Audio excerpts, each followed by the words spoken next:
आरती जी अहमदाबाद से। राधे राधे राधे महाराज जी। महाराज जी, हम अपने माता से बहुत प्रेम करते हैं। हर दिन ऐसा विचार आता है कि उनकी आखिरी घड़ी कभी कैसे देख पाएंगे। महाराज जी, काफियों का कि जो उनके प्रियजन है, जिनसे उनका प्रेम है, मोह है, तो उनकी अगर उनके शरीर को कुछ हो गया तो उस पल को कैसे संभाल पाएंगे। तो इससे पहले हमें क्या तैयारी करनी। इसका नाम क्या है इस लोक का, जहां अपने लोग रह रहे हैं? मृत्यु लोक। यहाँ सबकी मृत्यु होनी। जैसे कसाईवाड़े में जितने पशु हैं, भले हरी हरी घास खवा रहा है वो, लेकिन नंबर गड़ासे पे आएगा। ऐसे ही हम सब लोग, कोई गर्भ में मर जाता है, कोई गर्भ से बाहर आके मरता है, कोई जवानी में मरता है, किसी की आयु पूरी होती है तब मरती है, कोई एक्सीडेंट में मर रहा है, कोई दिल फेल में मर रहा है। कितने प्रकार हैं जिनके द्वारा मृत्यु होनी ही है। तो हम पहले से तैयार रहें। सुत बनितादि जान स्वार्थ रत, ना करु नेह सभी ते, अंत ही तो ही तजेंगे पामर, तू न तजय वहीं ते, मन पछतई है और सर्विस। ये सब जाएंगे। आज जो तैयार नहीं है, तो देखो एक माई कह रही थी, हम इतनी नौ दुर्गा रहे, इतना शंकर जी को उपासना की, हमारा पति मर गया तो हमारी शंकर जी और माता जी पे श्रद्धा ही नहीं रही। शरीर थोड़ी अमर होगा, शरीर तो छोड़ना पड़ेगा। भगवान भी शरीर को अंतर ध्यान किए नहीं जब अवतार लिए, तो फिर हमारे आपकी क्या बात है। तो हमको ये विचार के द्वारा पहले मजबूत हो जाना चाहिए कि यहाँ सबका शरीर छूटता है तो हमारी माँ का भी शरीर छूटेगा।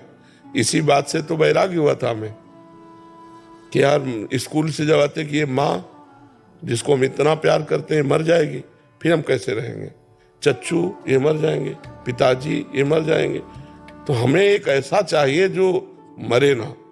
तो वो निष्कर्ष निकला वो तो केवल भगवान ही है। तो भाग पड़े भगवान से दोस्ती करने के लिए कि बस हमको ऐसा दोस्त चाहिए कि मरने का डर हमारा भी खत्म हो और हमारे दोस्त का भी।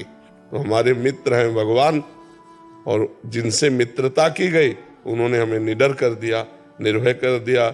अब देखो किडनी फेल है लेकिन मरने का भय है क्या? अगर मरने का भय हो तो तुम्हारे बीच में बैठकर थोड़ी हम प्रश्न उत्तर कर सकते हैं। फिर तो इतना कष्ट है कि हम पड़े रहे सैया पे?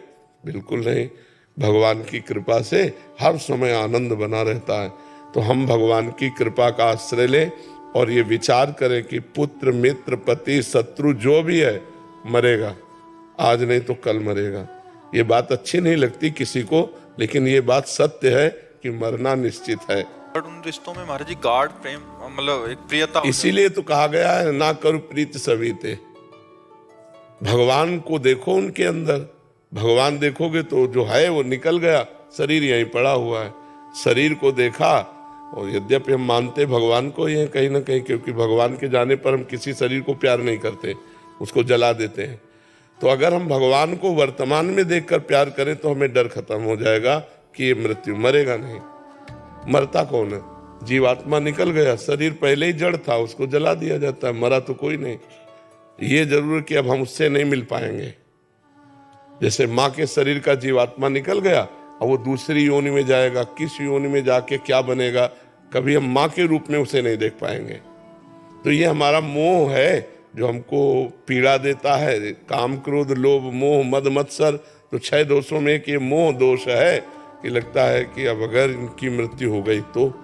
ये सबको लगता है, आपको ही नहीं लगता, सबको लगता है। अपने प्रियजनों के विछोह की बात याद आते ही हृदय कांप जाएगा। यार अगर पत्नी मर गई तो क्या होगा, यार बेटा मर गया तो क्या हो गया, अगर हमारे पिता मर गए तो क्या होगा। ये सबको लगता है, लेकिन मरना तो पड़ेगा ही। इसका नाम मृत्यु लोक है। इसीलिए भगवान का आश्रय ले लो, भगवान का भजन करो, जिससे वो हमें इस मोह ममता से बचा लें। नहीं तो ऐसा ऐसा दुख होता है कि आदमी विक्षिप्त हो जाता है। परिवार का प्रियजन जाते ही वो अपने कर्तव्य को भूल जाता है, लगता है अब हम जी नहीं पाएंगे इनके बिना। जैसे प्रिय पत्नी है, प्रिय पति है, प्रिय पुत्र है, ऐसे कितने घनिष्ठ संबंध हैं। लगता है इन संबंधों के जो संबंधी हैं वो पधार गए तो हम उनके बिना रह नहीं सकते, लेकिन रहना पड़ेगा, रहना पड़ेगा।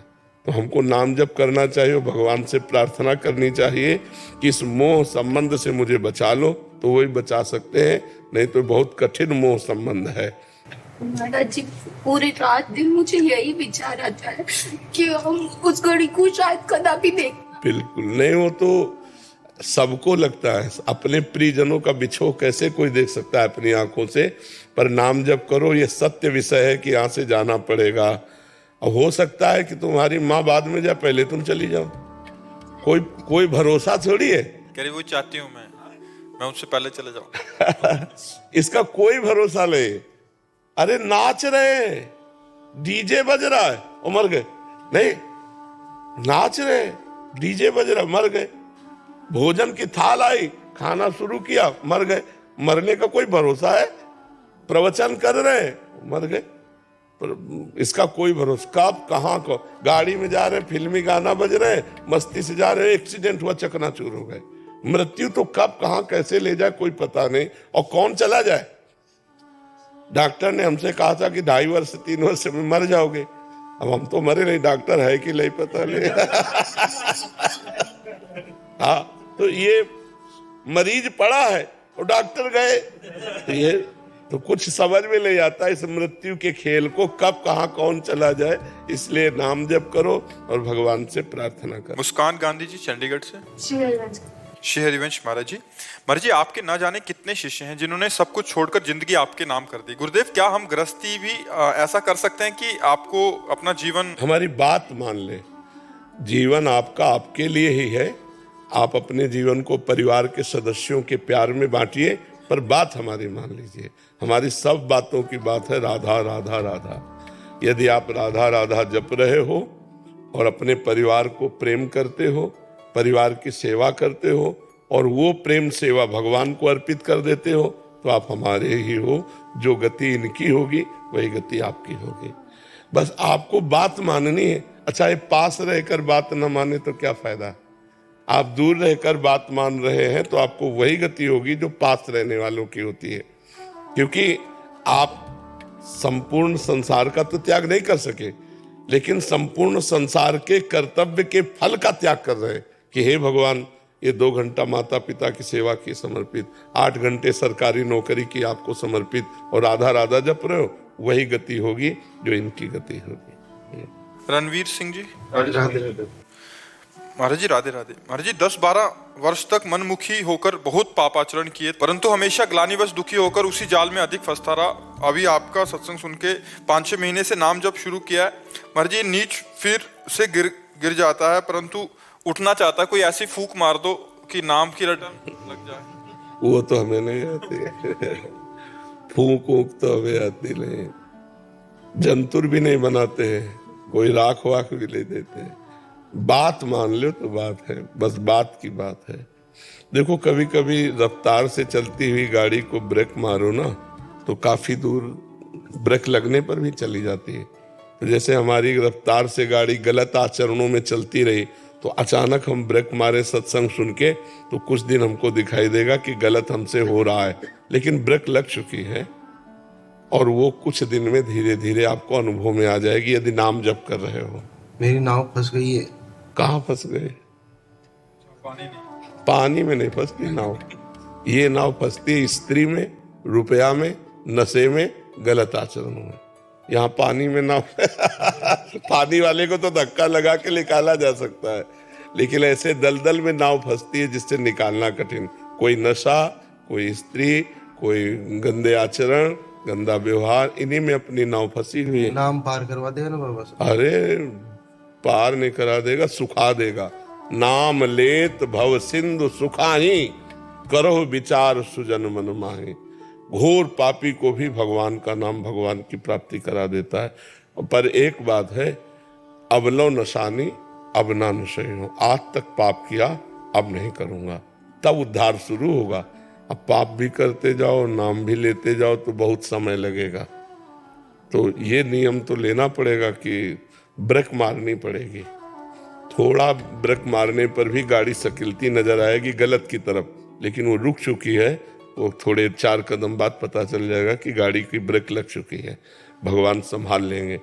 कभी कभी बड़ा वृक्ष जैसे होता है ना, जड़ से उखड़ जाए तो महीनों हरा भरा दिखाई देता है, नहीं, लेकिन उसकी जड़ तो उखड़ गई है, उसकी सत्ता खत्म हो गई। ऐसे में जब भगवान की शरण में होते हैं, भगवान का नाम लेते हैं, तो हमको वैसे ही काम क्रोध हरे भरे दिखाई देते हैं कि यार जैसे पहले थे वैसे अब है। वस्तुतः उसकी जड़ उखड़ गई है। ये बहुत पुराना वृक्ष है काम क्रोध आदि, तो ये काफी दिनों तक दिखाई देंगे, बकाया उनकी जड़ उखड़ चुकी है, क्योंकि हम भगवान की शरण में भगवान का नाम जप करते हैं। क्या मतलब पुनर्जन्म से पुनर्जन्म जो होता है आत्मा का वास्तव में है, या मतलब हम जो भजन करेंगे तो? देखो, अज्ञान जब तक रहेगा, जैसे हम स्वप्न में हैं, अपने को देख रहे हैं कि हमारी पिटाई हो रही है, तो अब उसको बचाया नहीं जा सकता, उसको जगाया जा सकता है। केवल जग करके ही वो उस स्वप्न के दुख से निवृत्त हो सकता है। वस्तुतः जन्म मरण नहीं है। देखो, पांच भौतिक देह पंचभूतों के संघात मिलने से बन गई और पंचभूतों से बिखर गई, इसको हम मृत्यु कहते हैं। जो अंदर जीवात्मा है उसका न जन्म होता है न वो मरती है। ये बात जब अनुभव में आ जाएगी तो हम किसी शरीर में नहीं जाएंगे। हाँ, तो ये जब ज्ञान हो जाएगा कि मैं शरीर नहीं हूं और निरंतर अपने स्वरूप में स्थिति, तो अगला जन्म नहीं होगा उसका। और जब तक ये ज्ञान नहीं होगा तब तक उसका होता रहेगा। जीवात्मा अपना जैसे देखो अभी आप जो हो, आप जीवात्मा हो, लेकिन क्या आप अपने को जीवात्मा मानते हैं? आप अपने को शरीर मानते हैं, पुरुष मानते हैं, आपको एक पुलिसमैन है, ये सब स्वीकृति है। जीवात्मा की तरफ कभी आप नहीं गए कि मैं शरीर नहीं हूं, ये तो पांच भौतिक शरीर है, मैं मन भी नहीं हूं, मैं इंद्रियां भी नहीं हूं, मैं प्राण भी नहीं हूं, तो मैं हूं कौन? अब उसका ज्ञान करने के लिए जब साधना किन गए तो पता चला मैं आत्मा हूं, अब जन्म नहीं होगा। पता चल जाए फिर जन्म नहीं होगा। अनुभव हो गया आत्मस्वरूप का तो जन्म मरण से मुक्त हो। जब तक अनुभव नहीं होगा तो अब आप पुरुष बन करके जो कर्म किए वो कर्म आपको अगले जन्म का बंधन है। अब ये जब तक कर्म नष्ट नहीं होंगे, कर्म परंपरा, तब तक जन्म चलता रहे। अब ये कर्म परंपरा ज्ञान से नष्ट होती है। हाँ, जो हम भजन करते हैं, भजन करने से जो हमें ज्ञान प्राप्त होता है तो उससे हमारे कर्म संस्कार भस्म हो जाते हैं। मानो ऐसे जैसे सोते हुए को जगा दिया गया। और जगना है ज्ञान कि मैं आत्मा हूं, मैं शरीर नहीं हूं, मेरे द्वारा जो भी क्रियाएं हो रही वो मैं नहीं कर रहा, ये माया के द्वारा हो रही। सतोगुण रजोगुण तमोगुण गुणानुगुण वर्तन्ते मनुष्या पार्थ सर्वसा, ये गुण ही गुण में वर्त रहे, मैं थोड़ी कर रहा हूं। जहां उसको मैं का ज्ञान हुआ वह मुक्त हो गया। मैं आत्मस्वरूप हूं, ब्रह्म स्वरूप हूं, ऐसा ज्ञान होते ही वो जीवन मुक्त हो गया, या भगवान के प्रेम में मतवाला हो गया। हर समय नाम चल रहा है, आंसू चल रहे भगवान के प्रेम में, अब उसका अगला जन्म नहीं होगा। भगवान की कृपा से या ज्ञान की कृपा से, दोनों के द्वारा ही हम अगला जन्म रोक सकते हैं, अन्यथा नहीं। छोटे मोटे भजन से रुकने वाला नहीं है, क्योंकि जब तक अज्ञान है तब तक जन्म मरण है। अज्ञान नष्ट हुआ तो जन्म मरण कोई नहीं है, हुआ ही नहीं कभी। जन्म मरण हुआ ही कभी नहीं। शरीर में पैक हो गए उसी को हम जन्म मान लिए, शरीर से छूट गए तो उसी को मरण मान लिए, फिर अगले शरीर में गए तो फिर जन्म हो गया। ये जाते रहेंगे कर्म संस्कार। कर्म नष्ट हो गए तो मुक्त हो गए, अपने स्वरूप में आ गए। जैसे समुद्र वायु विकार के कारण तरंग कहलाएगा, और वायु विकार नहीं तो तरंग है नहीं, शांत समुद्र है। ऐसे हमारा स्वरूप शांत स्वरूप है। तो ये तरंगे जो है माया के कारण है। स्त्री रूप, पुरुष रूप, नाना प्रकार की भोग वृत्तियां, ज्ञान के द्वारा इसी माया का नाश हो जाए तो खूब भजन करे, परोपकार करे, भगवान से प्रार्थना करे, तो भगवान ज्ञान स्वरूप है, उनके जुड़ने से ज्ञान हृदय में जागृत हो जाता है। वरुण कपूर जी दिल्ली से। श्री हरिवंश राधा वल्लभ, श्री हरिवंश महाराज जी, आपके चरणों में कोटि कोटि नमन। महाराज जी, एक प्रारंभिक साधक के मन में कोई ना कोई वासना आती रहती है, और आपके सत्संग में सुना था कि अगर कोई भी इच्छा रही तो पहले इच्छा की पूर्ति होगी, फिर भगवत प्राप्ति होगी। तो महाराज जी, क्या अगर पर उस कोटि का भजन होगा तब, उस कोटि का भजन होगा तब इच्छा की पूर्ति होगी, ऐसे थोड़ी हो जाएगी। जब हमारी, जैसे करदम जी को आज्ञा दी ब्रह्मा जी ने कि सृष्टि बढ़ाओ, तो सृष्टि बढ़ाने के लिए पत्नी की आवश्यकता हुई, तो उन्होंने 10,000 वर्ष तक तपस्या की, फिर भगवान से पत्नी मांगा, तो देहूति जी पत्नी के रूप में मिली, फिर भगवान स्वयं पुत्र रूप में आए। ये मांगा नहीं, पर स्वयं उनका कल्याण करने के लिए कपिल भगवान के रूप में भगवान ने अवतार धारण किया। तो हमारी जो इच्छा है उसकी पूर्ति के लिए हमें उस कोटि का भजन भी तो चाहिए। जब भजन होगा तब पहले इच्छा पूर्ति होगी, फिर भगवत प्रेम होगा। या हम भगवान से प्रार्थना करें कि हमारी इच्छाओं का नाश कर दो और अपने चरणों का प्रेम दो, तो भगवान बिना इच्छा पूर्ति के भी हमारी वासनाओं का नाश कर देंगे और हमें भगवत प्रेम दे देंगे। तो हमें पहला काम करना चाहिए, बिना कुछ विचारे खूब नाम जप करे, सत्संग सुने, शास्त्रों का स्वाध्याय करे, बड़े बुजुर्गों की सेवा करे, पवित्र आहार पावे। तो इससे हमारी भूमिका ठीक बन जाएगी, आगे भगवान जैसा चलावे। अपने को खूब नाम जप करना है। जब भरपेट नाम जप करेंगे तो अपने आप सब आनंद ही आनंद हो जाएगा। वासना भी पूर्ति होगी तो प्रसाद रूप होगी, वो हमें फंसाने वाली नहीं होगी। भगवान से जो वासना की पूर्ति होती है वो हमको वैराग्य दिलाती है, और जो अपने कामनाओं की पूर्ति संसारिक कर्म से होती है वो हमें राग युक्त कर देती है, आसक्त कर देती है। भगवान की द्वारा दी हुई वस्तु अनासक्त कर देती है। ये संसारिक और भगवान से लेने में अंतर है। जब भगवान कोई भोग देंगे तो उसको भोगते ही अनासक्त हो जाएगा, और जब संसार में कर्म के अनुसार भोग मिलेगा तो उसमें आसक्ति बढ़ जाती है। आसक्ति होने से दुर्गति होती है, अनासक्त होने से मुक्त हो जाता है। जैसे विभीषण जी जब लंकाधिपति बनने का भाव करके आए थे तो भगवान ने सबसे पहले लंकेश करके संबोधन किया। तो उनका प्रभु उर्कछ प्रथम वासना रही, पहले तो थी अब तो नष्ट हो गई। आपके चरणों को देखकर अब तो अविरल भक्ति चाहे। तो भगवान ने कहा भक्ति भी मिलेगी और लंकाधिपति भी, 1 कल्प तक का राज्य तुम्हें स्वीकार करना होगा। तो विभीषण जी 1 कल्प तक के लिए अब भी राजा है और भगवान की भक्ति में युक्त है। वासना विवेक के द्वारा कम कटती है, क्योंकि जैसे बार बार आप करोगे थोड़ी देर बाद फिर वो जग जाएगी, फिर वो जग जाएगी। भगवान मिटाते हैं। जब भगवदानंद मिलता है अंदर से सुख बुद्धि खत्म होता है। जैसे हमें ऐसे संयोग आएंगे, 1000 बार काटेंगे लेकिन वो वासना बनी रहेगी। जब फिर संयोग आएगा तो फिर उदय हो जाएगी शरीर भोग की कामना। और जब भगवदानंद की अनुभूति होगी तब शरीर पास रहने पर भी भोगने की इच्छा नहीं होगी। इसे वास्तविक वासना का नाश कहते हैं, और होता है भगवान की कृपा से। खूब भजन करो, भगवान कृपा करें तो स्थायी वासना का नाश हो जाए। विवेक के द्वारा हम उसको दबा सकते हैं, उसको थोड़ी देर के लिए काट सकते हैं, लेकिन स्थायी नाश नहीं होगा। स्थायी नाश होगा भगवदानंद का अनुभव होने पर।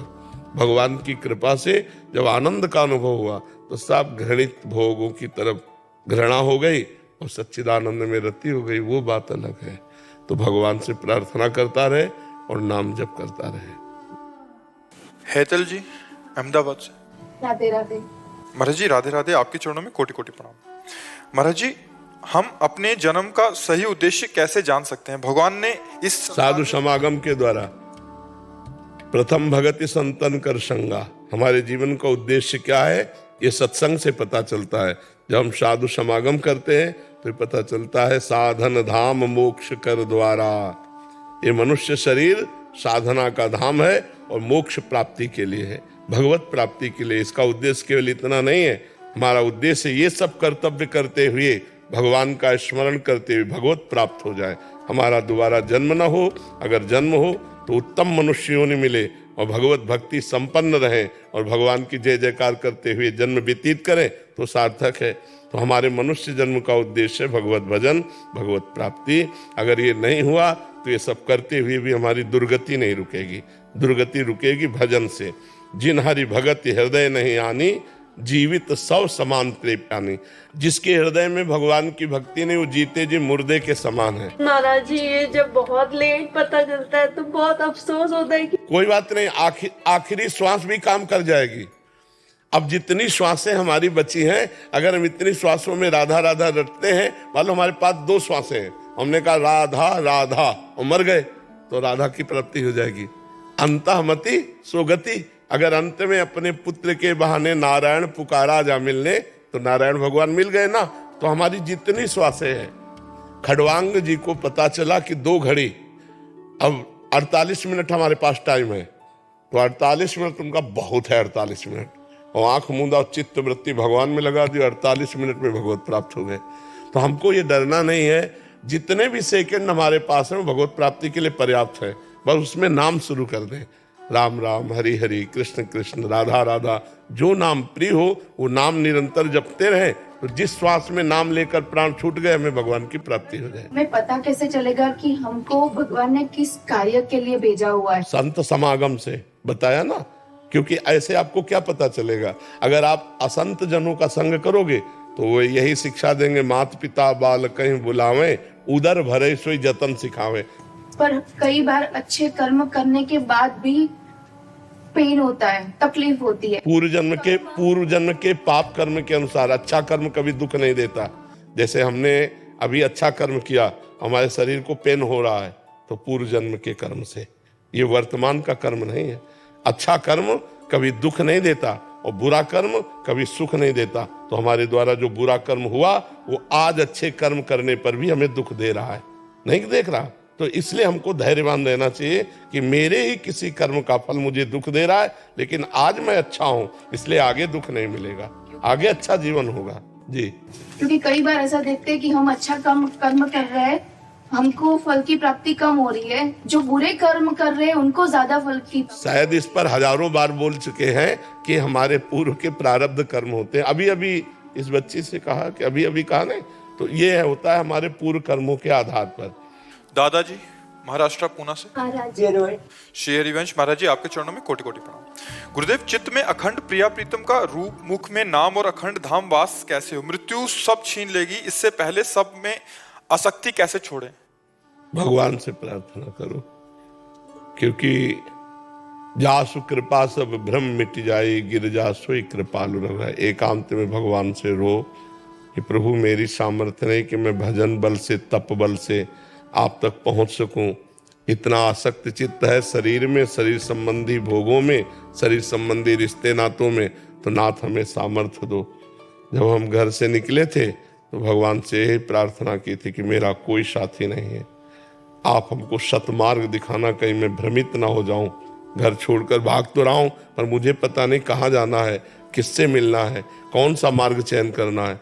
हृदय से पुकारा, आज तक वो पकड़ कर चला रहे। 13 वर्ष की अवस्था में कोई ज्ञान विज्ञान थोड़ी प्रकाशित होता है, बच्चा ही तो होता है। तब से लेकर आज तक न कोई एक दोस्त है, न कोई एक दुश्मन है, और भगवान हमको ऐसे मार्ग में चलाते रहे। तो हम भगवान से यदि प्रार्थना करें तो हमारी सारी आसक्तियां वो नष्ट कर देंगे। भगवान अगर हमारे ऊपर करुणा करें तो आज ही हमारे हृदय में प्रेम भक्ति जागृत हो जाए, तो हम भगवान को पुकारें, भगवान को रो रो कर पुकारें। कबीरा हंसना छोड़ दे रोने से कर प्रीति, बिन रोए किन पाइया प्रेम प्यारा मीत। भगवान के लिए आंसू बहे, एकांत में बैठकर उनसे रोएं तो तन्मयता होने लगेगी। और वो कृपालु हैं, कृपा तो किए हुए हैं, अगर कृपा न किए होते तो आप यहाँ बैठे न होते। अब मोहि भाव भरोसा अनुमंता, बिनु हरि कृपा मिले नहीं संता। तो हरि की कृपा है, अब रो हरि के लिए, रुदन करो एकांत में। इतनी लालसा बढ़ जाए, मुझे वृंदावन चाहिए, मुझे प्रिया प्रीतम चाहिए, हे प्रभु कृपा करो, तो सब कर देंगे।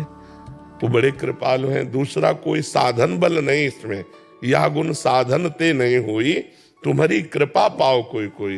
ये साधना से नहीं, ये कृपा से होता है जो आप कह रहे हैं। तो इसके लिए हमें रोना चाहिए, अपने प्रभु से रोएं कि हम पर कृपा करें, तो निश्चित कृपा होगी। और उनकी कृपा है, और जहां कृपा बढ़ी तो अंदर से जो अहंकार है हमारा वैराग्य का, वो जहां हटा कि मैं त्यागी वैरागी, तहां दैन्यता, जहां दैन्यता तहां भगवान से प्रेम हो गया। अंदर लगने लगे मैं तो विषयी हूं, अगर भगवान कृपा ना करेंगे तो मैं कभी भी भ्रष्ट हो सकता हूं। तो हे नाथ, हे करुणामय, जहां पुकार हुई वैराग्य का भी बल गया, तो भगवान अनुराग दे देते हैं। देते वही है, इसमें साधना काम नहीं करती, इसमें कृपा काम करती है। रमन जी वृंदावन से राधा वल्लभ श्री हरिवंश महाराज जी, आपने भागवत जी की कथा जो हम सुन रहे हैं, इसका अंतिम स्कंद जो आप श्रवण करा रहे हैं, बहुत सारी जो जप तप की विधियां और तत्व ज्ञान के बारे में कहा, वो समझ में नहीं आ रहा महाराज जी। वो सत्संग महाराज जी, क्या अपने शरणागत को भी वो तत्व और तप की विधियां समझने और उसको करने की जरूरत? जैसे पीएचडी की बात हो तो 2-4 कक्षा वाले को समझ में आएगा क्या? और वही जब पीएचडी में पहुंच जाएगा तो सब समझ में आएगा ना। तो हमको चाहिए कि अपनी साधना के अनुसार, शास्त्र तो संपूर्ण है, वो तो सब कुछ वर्णन करेगा, हमें देखना है कि मेरे लिए क्या वर्णन कर रहा है। तो हम शरणागत हैं, हमारा केवल एक ही लक्ष्य है। अगर आज का सत्संग सुना हो प्रारंभ में केवल चिंतन, नाम जप हमें निरंतर करते रहना, सब स्थितियां अपने आप आ जाएंगी। अगर हम आगे की स्थिति समझना चाहेंगे तो नहीं समझ पाएंगे, हमारे पास उतना मसाला नहीं, ना बुद्धि में है और ना मन में है। और जब हम भजन करेंगे तो आगे से आगे समझदारी सब बढ़ती चली जाएगी। जैसे हमको भी समझ नहीं थी, भजन करते करते करते करते वो समझ आने लगी। तो आप भी भजन करो, भजन करते करते सब समझ। सेवक जी महाराज कह रहे हैं, नाम जपत आई सब सोहि, देव सुबुद्धि कृपा करि मोहि, पोइ सुगुन माला रचो। नाम जपते ही सब बात समझ में आ गई। हाँ बिल्कुल ऐसा है, नाम जप करो, वो तो बहुत तत्व ज्ञान की बातें है ना, तत्व का रहस्य, तत्व ज्ञान, साधना, उपासना। अपने जहाँ नाम जप कर रहे हैं, निरंतरता इसको पकड़े, अधिक से अधिक नाम जप करने में रुचि, भगवान की शरण में है, भगवान के चरित्र सुन रहे हैं, भगवान की सेवा कर रहे हैं, समाज की भगवत भाव से सेवा कर रहे हैं, तो हमारी भक्ति बढ़ती चली जाएगी।